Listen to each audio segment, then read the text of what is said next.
ఇప్పుడు anti national భావజాలం ఉన్న వాళ్ళందరూ ఇప్పుడు ఈ కాక్రోచ్ లాంటి వైపుకి ఆకర్షితులు అవుతారు. అవుతారు ఖచ్చితంగా. అంటే ఏం లేదు, ఇదివరకు ఏంటంటే ఈ యాంటీ నేషనల్స్ కాంగ్రెస్లోనూ ఉండేవాళ్ళు, కమ్యూనిస్టుల్లోనూ ఉండేవాళ్ళు, ప్రాంతీయ పార్టీల్లోనూ ఉండేవాళ్ళు, విప్లవ పార్టీల్లోనూ ఉండేవాళ్ళు. ఇప్పుడు వీళ్ళంతా గ్రూప్ అవుతున్నారు. అదే ఇప్పుడు నిన్న ఆయన ఎవరో కాంగ్రెస్ ఎంపీ అంట మహువా మొయిత్రా, ఆయన తృణమూల్ కాంగ్రెస్ జాయిన్ అవడానికి lady, Trinamool Congress lady, sorry lady, Trinamool Congress, అవును. ఆమె అడిగిందంట ఏంటి ఏ అర్హతలు కావాలి ఏంటి అనేది.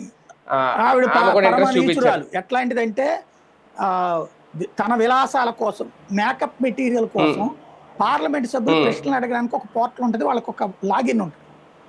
ఐడిని దుబాయ్లో ఒకటికి అమ్మేసింది. వాడు ఏడాదికి 2 కోట్లు ఈ అమ్మాయికి బ్యూటీ పార్లర్ మెటీరియల్ పంపించేవాడు నెలకి. వాడు కార్పొరేట్ కంపెనీల రహస్యాలు తీసుకోవడానికి ఆ ప్రశ్నోత్తరాలు వాడేవాడు. అది నిరూపణ అయింది మహువా మైత్రి. అట్లాంటి మహానుభావురాలు వీళ్ళందరూ ఏంటంటే భారత్ని ద్వేషిస్తా, మోడీని ద్వేషిస్తా, హిందుత్వాన్ని ద్వేషిస్తా, జాతీయ భావజాలాన్ని, జాతీయవాదాన్ని ద్వేషిస్తా, వందే మాతరాన్ని ద్వేషిస్తా ఉండేటటువంటి వాళ్ళు ఎవరైతే ఉంటారో వాళ్ళు ఇదివరకు ప్రాంతీయ పార్టీలో ఉండేవాళ్ళు, కమ్యూనిస్ట్ పార్టీల్లో ఉండేవాళ్ళు, అదే సందర్భంలో ఈ విప్లవ పార్టీల్లో ఉండేవాళ్ళు, వీళ్ళందరూ ఇప్పుడు ఒకటవుతున్నారు. ఈ కాక్రోచ్లన్నీ ఒకటవుతాయి ఇప్పుడు. కానీ ఒకటి సార్